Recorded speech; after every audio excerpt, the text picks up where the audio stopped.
my name is Sarah Estrada. I'm a student at Liberty University in their course Education 504, Philosophy of Education. I will be doing a presentation on Jean Piaget, who was a Swiss philosopher and psychologist who used direct observation of children from around ages 0 to 15 to create his theory of education and how they learned. And we're going to talk about not only his beliefs and ideas, but how it impacts education today. So one of his main ideas was that children passed from a stage of heteronomous thinking to autonomous thinking.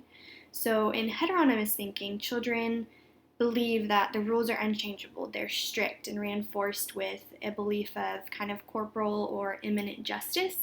So they might think that, oh, Johnny hit Sally, that means Johnny's going to have recess taken away no matter what, regardless of whether or not Sally hit him first.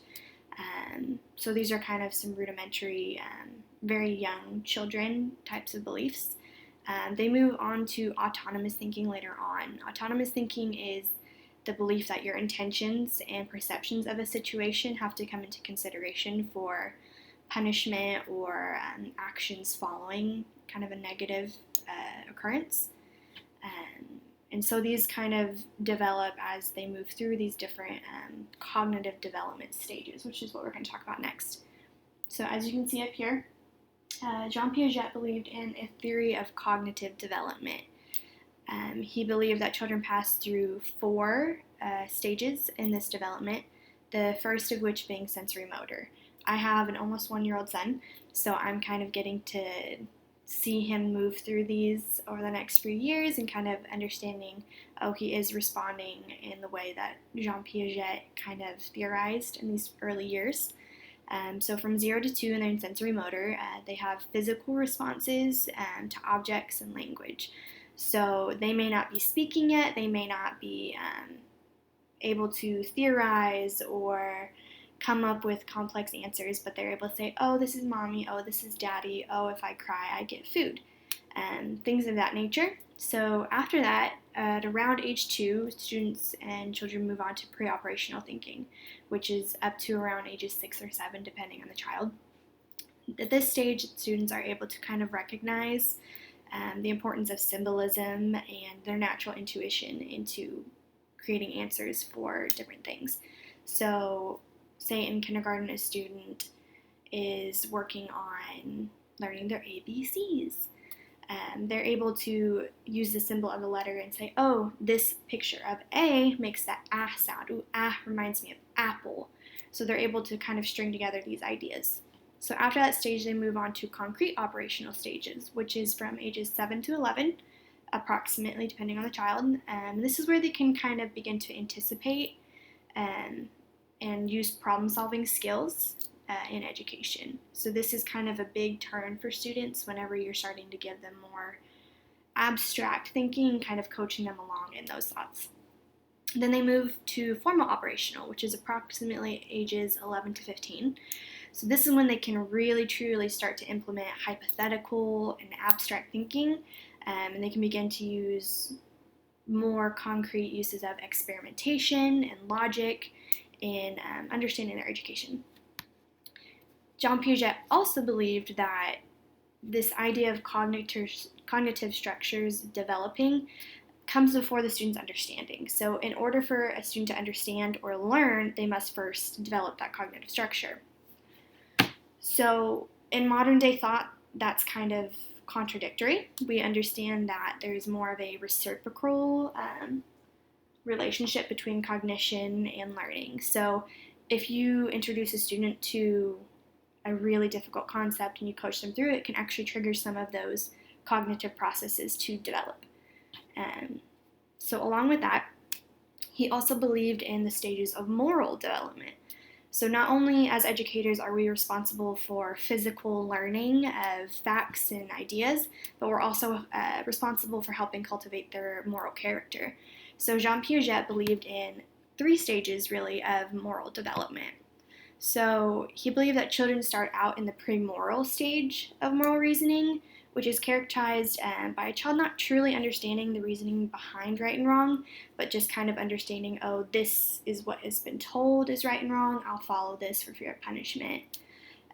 Once a child reaches the age of about 5, maybe 6, they start to transition to the moral realism stage. So this stage is characterized by heteronomous thinking, so as we mentioned before, and kind of egocentrism. So everything is kind of revolving around them as a person. Like, what can benefit me? How is this affecting me? They don't really think outside of that, how their actions are affecting others. So they have a better understanding of right versus wrong, and a better understanding that those rules are kind of imposed upon them by authority figures in their lives. At around age 10, children start to move into the moral relativism stage. In this stage, children focus on the motive behind the actions and become less egocentric. So again, they're moving more to that autonomous thinking of, okay, so what was this person feeling when they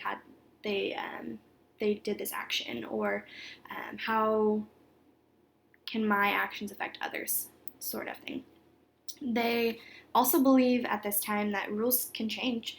So there may be a set of rules, but someone's opinions or beliefs about the situation or the concept can determine whether or not that action was right or wrong.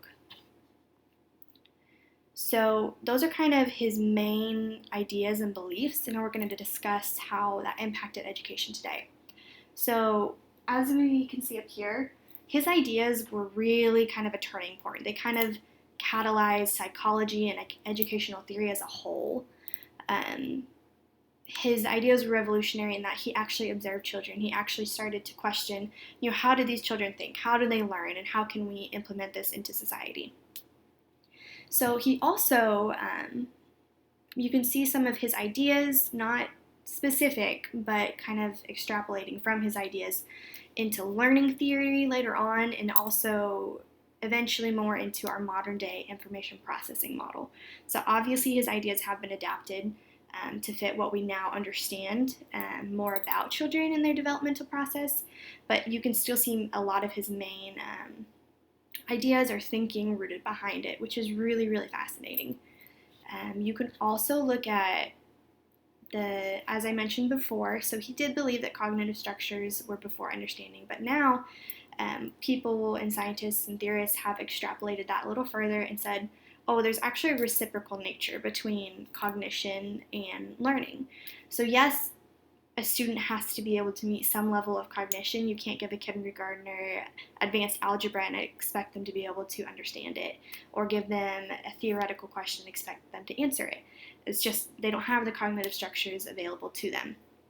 But if you provide developmentally appropriate kind of pushes to a child, it can actually help them develop their cognition a little faster and maybe help them reach better educational goals. You see this a lot in special education, where they try to push them and give them the skills to try to meet those goals that they're kind of lacking in. So they're presenting it over and over and over and giving them more at-bats to become masters of those skills. So some of the critiques for Piaget, kind of as I've mentioned before, some philosophers and scientists believe that he somewhat underestimated children's development and what they are capable of. We all know that each child is different. Each child is at its own developmental level, but scientists today believe that kids are actually capable of a lot more than what was granted to them before. In my personal opinion, one of the critiques I have is that he stopped at adolescence.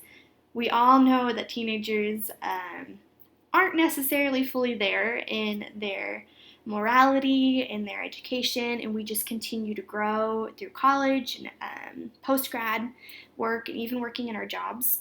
So it would have been interesting to see what Piaget maybe thought or observed about students past that stage, moving into adulthood, and seeing how our cognition and our learning changes after that point.